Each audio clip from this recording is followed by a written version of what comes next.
So this is our DX report for March. Conditions over the past month since our last meeting. Solar flux has been all over the place. It's ranged from a high of 240 all the way down to 140. While the conditions continue to be fairly good on the higher bands, they've been relatively poor on the lower ones. So I'd say take advantage of this solar cycle peak while it lasts to fill in those empty band slots you may have, especially the ones on 10 meters. It hasn't been great on 6 meters either. 6 has been having openings into Ecuador and into Colombia, actually quite frequently.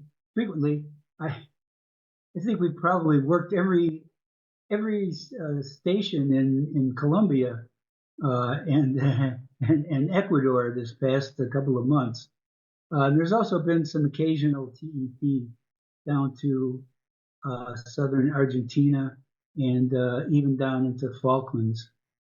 Now, we had several club-supported expeditions to report on here. One was the expedition to the Marshall Islands, not one of the most wanted entities, but we funded them for a reason. This was Victor 73 Whiskey. They completed their expedition with almost 104,000 QSOs, so quite a good job.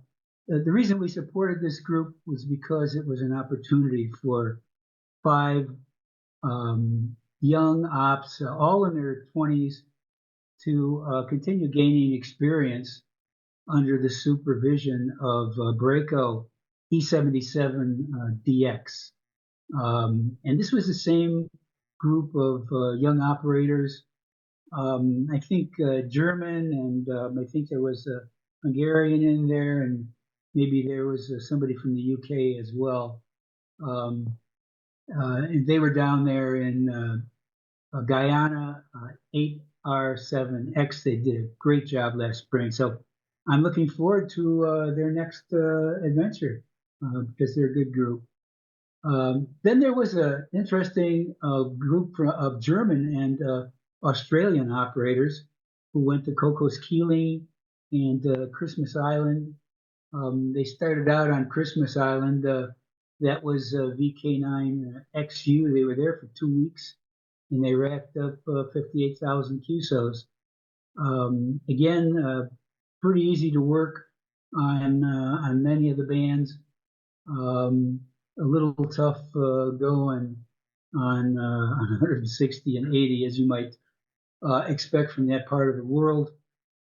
Then they moved on to Cocos Keeling. That was VK9CU. They did well there as well. And I think today is the last day of their successful expedition. So I'm glad we supported that as well. Now we have, I think, an important one, VU4AX. This is a big expedition to the Andaman Islands. It includes 12 operators who are going to be doing 10 through 160 meters, including 60 meters. I certainly need them on 60 meters. And so this should be good. This is a peak time of the year to be working them in the Indian Ocean.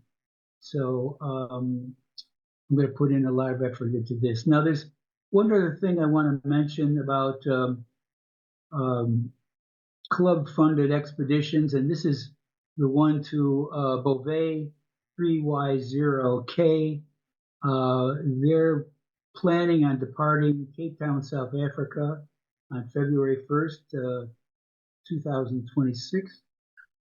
And they're going to spend 3 weeks down there. I bring this up now because next month's program is going to be presented by one of the expedition's operators. So this is W9AP.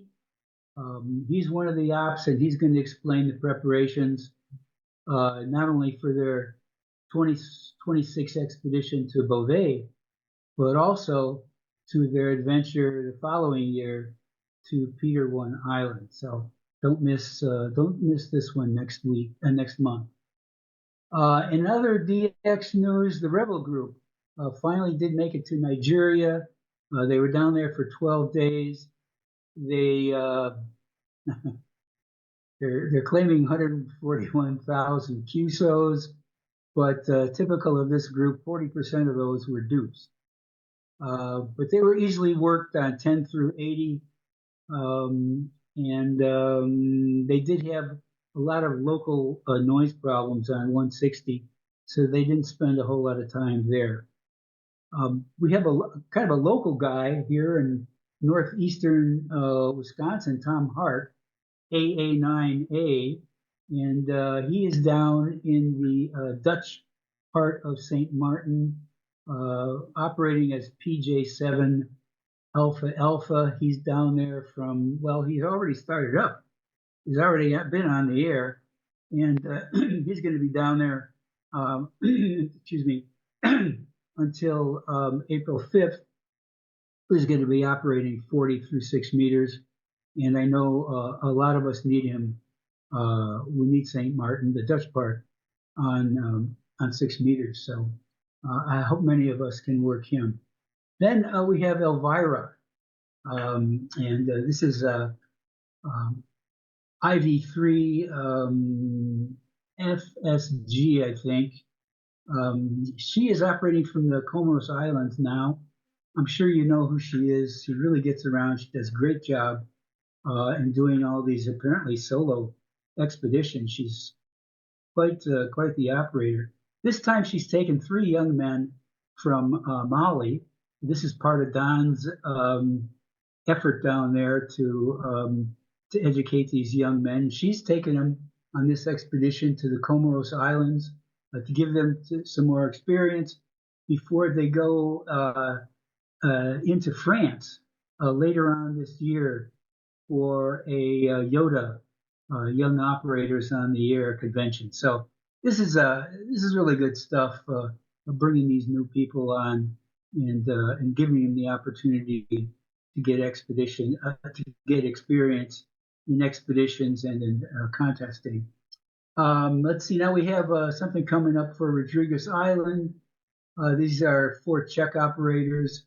They'll be active from, well, they should already be active. They'll be on until March 24th. And no, March 24th. Yeah, they're starting on the 24th. And they're going to operate till the 5th, April 5th. And they'll be on sideband and CW and FD8. And they're doing a 160 through 10 meters. So I still need them on 160. So I sure hope I can work that. Now, for a little news from Mali for 6 meter operators, Jeff Dorsey, our friend TZ4AM, started up a beacon running 50 watts, and this is going to be beaming from Mali to the Americas. So look for that as a indication of band openings on 6. This beacon is on. It's on now. And it's on 50.050.5, 50.050.5 megahertz. So thank you, Don, for putting that on. I appreciate it. So we had 2 big contests this past month. The 2 ARRL, first the CW portion, and then the sideband portion of the ARRL DX contest. I was just casually in the CW portion. I was really looking forward to fill new band slots, and funny, I was going to concentrate on 10 meters, and I ended up picking up most of the new band slots on the low bands. But I did fill in 15 new slots, so that was a pretty good weekend for me. But I know that a couple of our club members here were active. One is Gary, Sutcliffe W9XT and also K9IMM. He also posted quite an impressive score in the CW portion. So maybe these two can fill us in a little bit now on how those contests went. Okay, Kevin, that's it. That's great. Thanks an awful lot, Bob.